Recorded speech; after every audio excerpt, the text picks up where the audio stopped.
need y'all to give a big, big round of applause for Amberia Allen.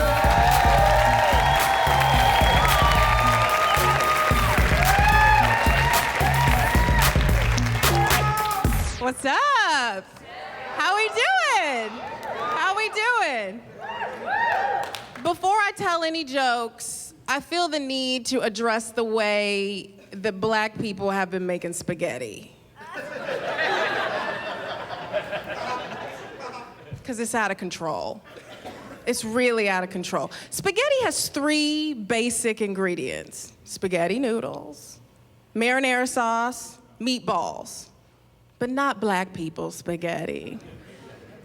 Black people put a whole bunch of inappropriate ingredients in their spaghetti, cut up Louisiana sausage, okay, Monterey Jack cheese encrusted on the top, whatever miscellaneous pastas they have in the cupboard, that's what goes in. Little bow tie pasta, elbow macaroni, Velveeta shells. It needs to stop. It's out of control. I just really have a problem with the anything goes kind of approach that black people take to their spaghetti. You know, like I know there's an old woman in Sicily turning over in her grave every time Tawanda puts a little bit more cheese on the top of that spaghetti. And y'all are looking at me crazy, but let some Italians mess up a pot of greens and see if you don't have attitude. My mom is a hater. And I know she's a hater because she describes people in the worst ways possible. Like she called me the other day and was like, "Bree, you remember Sheila?" And I'm like, "Sheila who?" She's like, "Sheila, she was sleeping with everybody's husband at the church. That's Sheila."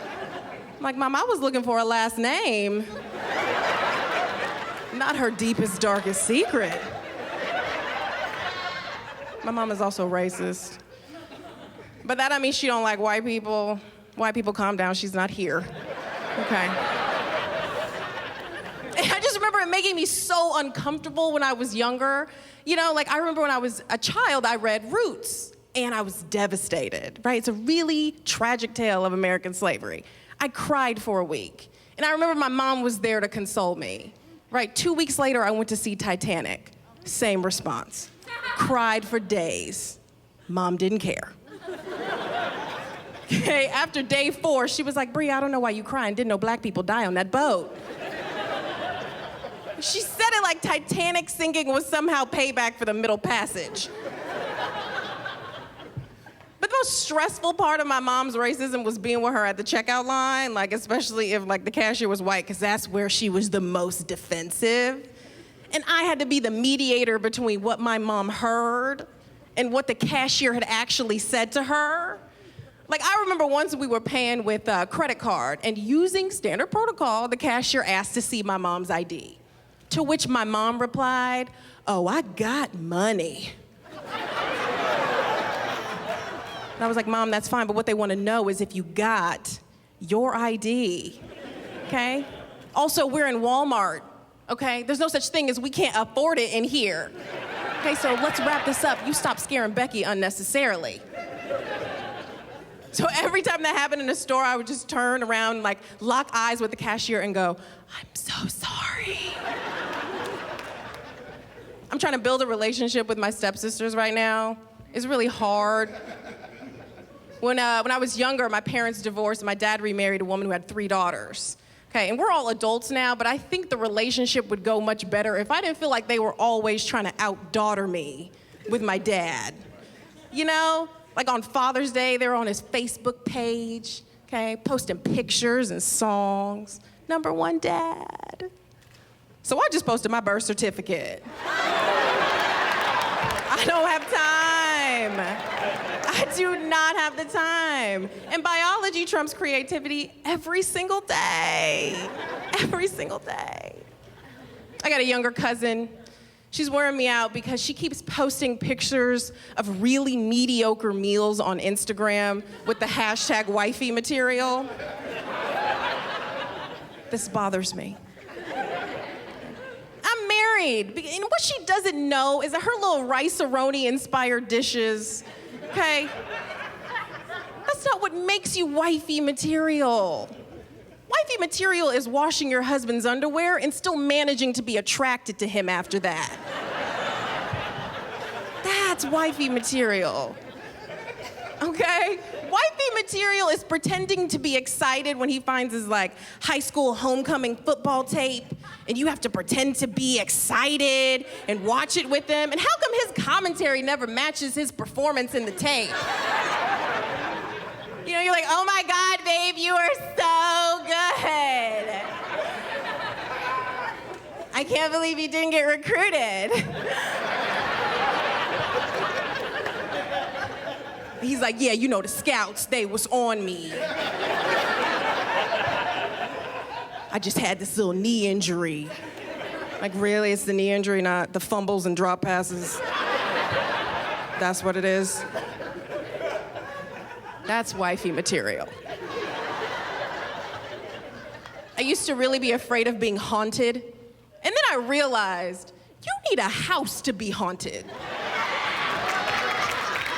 I live in an apartment.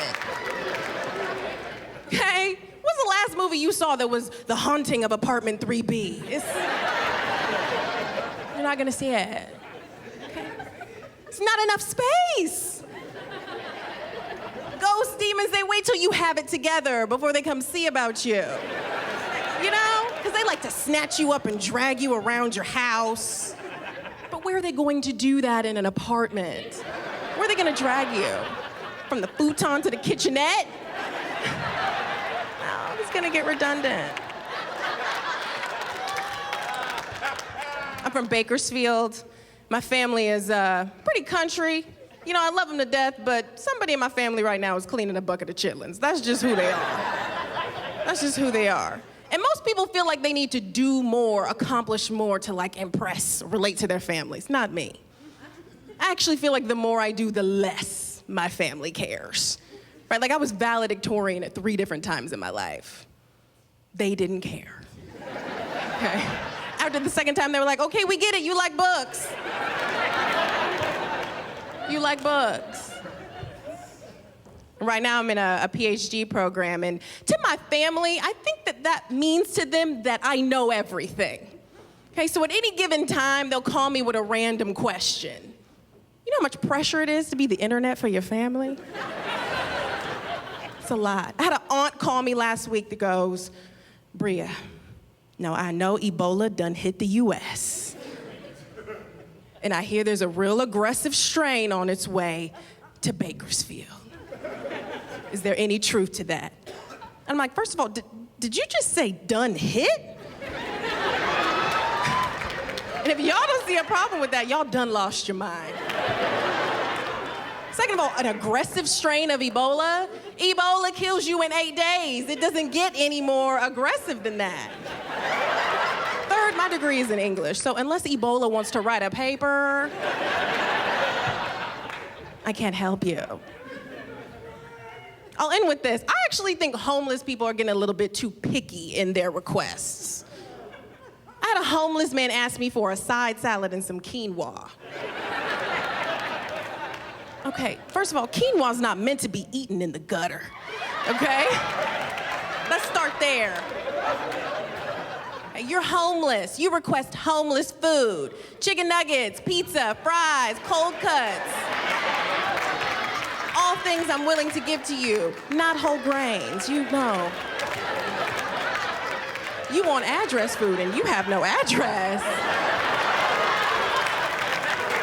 That's my time. I'm Amber. You guys have been great.